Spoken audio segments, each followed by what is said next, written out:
Hey everyone, welcome to I'm Bringing Healthy Back. I am Rachel, and today we're talking about body mass index, BMI. And part of this episode is I wanted to find out a little bit more history about BMI, and I was gonna say you're gonna be shocked, but honestly, I was shocked, but then I'm like, I'm not shocked when you find out the history behind the body mass index, BMI. So if you guys are new here, I'm Rachel. This is I'm Bringing Healthy Back, and I talk about healing your relationship with food and your body image and stuff surrounding that. So I thought of body mass index because for a very long time I've just been like, body mass index it's rubbish. It's inaccurate. Why are we using it? So I just wanted to do like a who, what, when, where, why, how of BMI. So my sources, I will leave them down below, but I used the CDC's website, Cleveland Clinic's website, health.harvard.edu, I believe it is, and the National Health, NIH, the NIH website. There was an article that I don't think I got all of the article, but I got big blurbs of it, and I will link that down below because that's where I got my history portion of it from. Like I said, very interesting. But BMI, body mass index, what is it? It's the person's weight in kilograms divided by the square of the person's height in meters. And of course, you can go online and find calculators if that's something you want to do. And it'll take your pounds and your height in probably inches or feet and inches.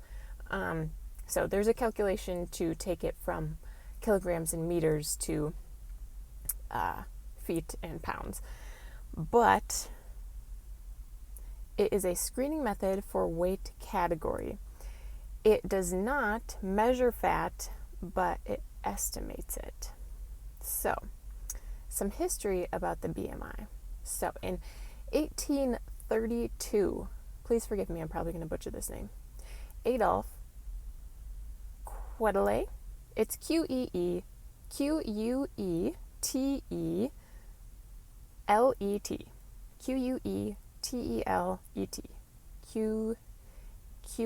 Quetelet. Then we're just going to call him Adolf. Okay. We're just going to call him Adolf. He was a Belgian statistician, mathematician, and astronomer. The things people did back in the day. Where have we gone wrong? So he was interested in establishing quantifiable characteristics of the, quote, normal man.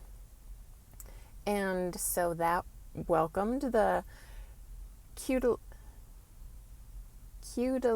index, Adolf's index, but they use his last name. And then, so again, that was 1832. So skip forward to the 1950s. Lewis I. Dublin was a statistician and vice president of MetLife. Yes, the insurance company. Leave it to an insurance company. He established tables of normal weights for clients after the company saw an increase in claims from obese policyholders. There's always money involved. So that was 1950. And then in 1972, so 30-ish years later, Ansel Keys was a physiologist. He built upon Adolf's index, and he coined it the body mass index. He also provided evidence for its current usage with an analysis of 12 samples from a pool of 7,426, quote, healthy men. I have a lot of questions.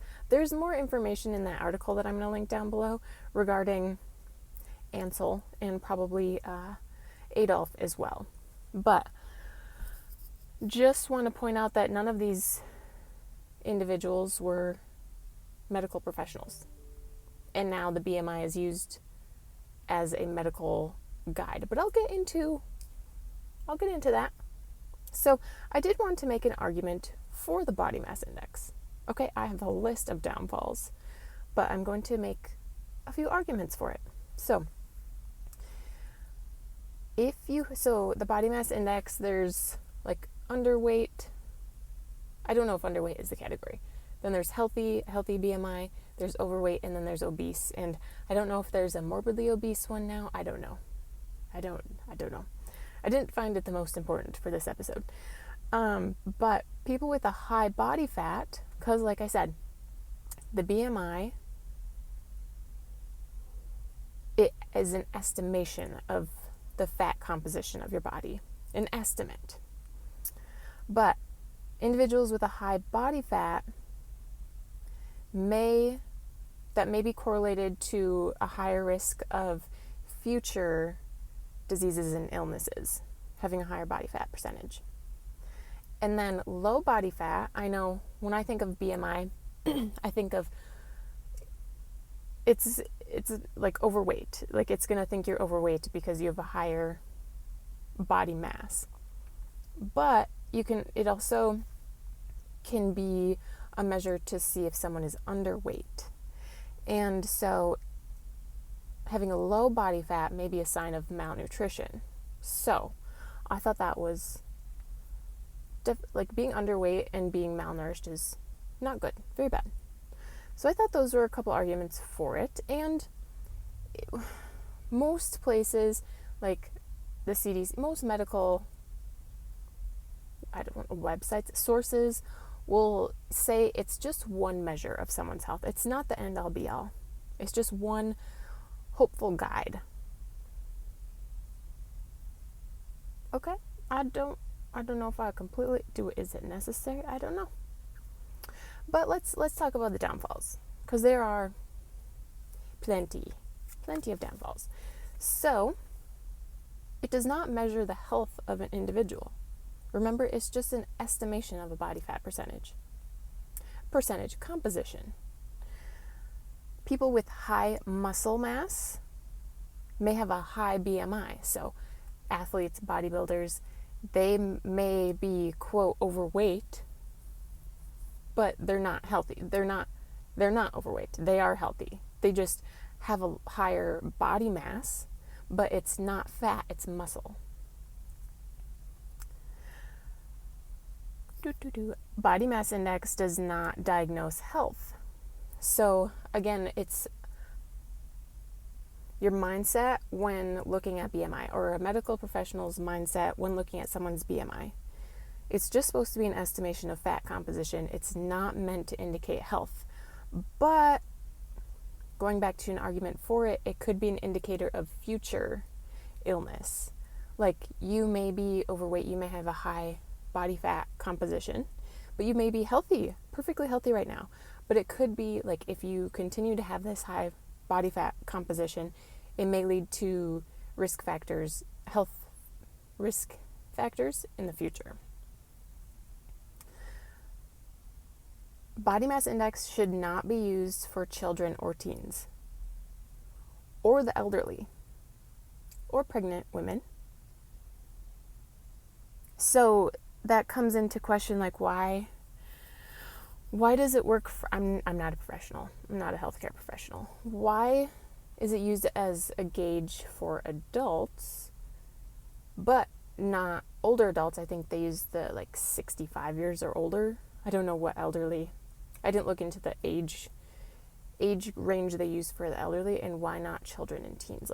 Children and teens are still growing, but you can have an overweight child or teen.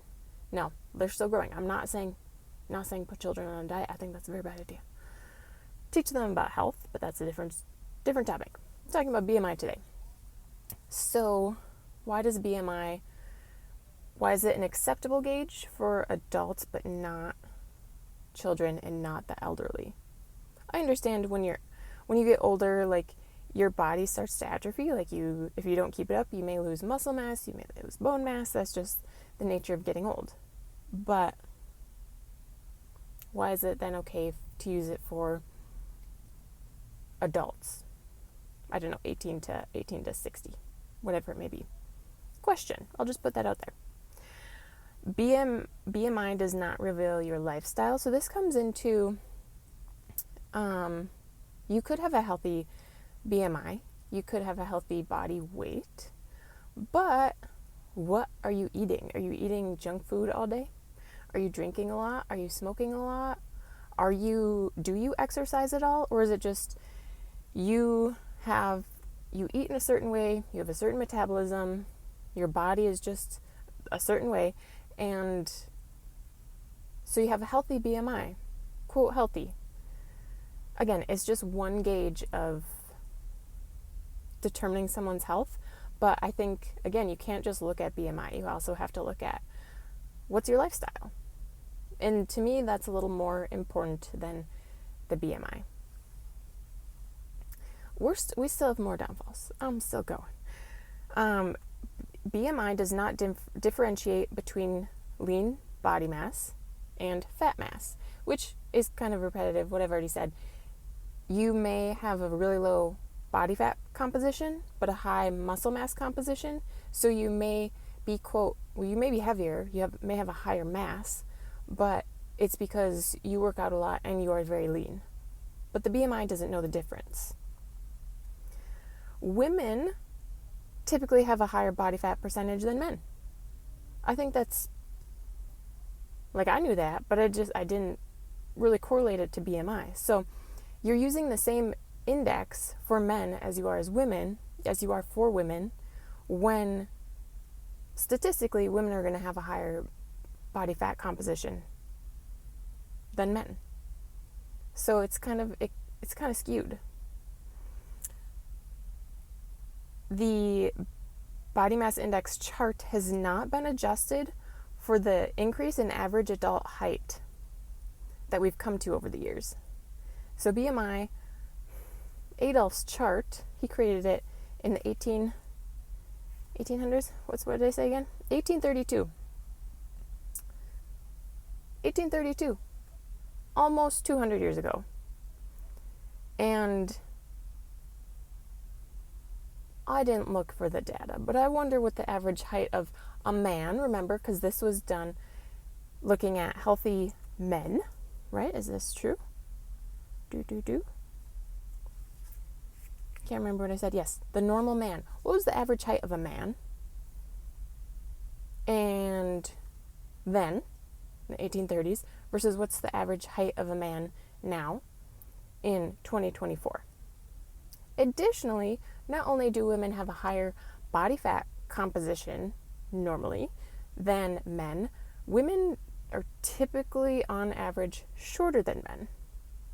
Again, using the same index, it's going to be skewed. And not only for between men and women, the World Health Organization suggests different body mass index cutoffs for overweight and obese in people of Asian descent. So there's a skew that can happen between ethnicities. The WHO may also have other suggestions for other ethnic groups, but looking at the article that I was talking about, that I'm going to link below, it sounded like the WHO, at the time of the article, I don't even remember what the date was. I should have looked. But the WHO hadn't made any other statements regarding other ethnic groups, just Asian.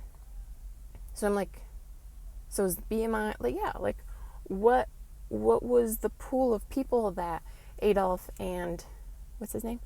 Mr. Keyes used? Was it just white men in their samples? I don't know. I do not know. And then, lastly, the body mass index does not consider location of body fat.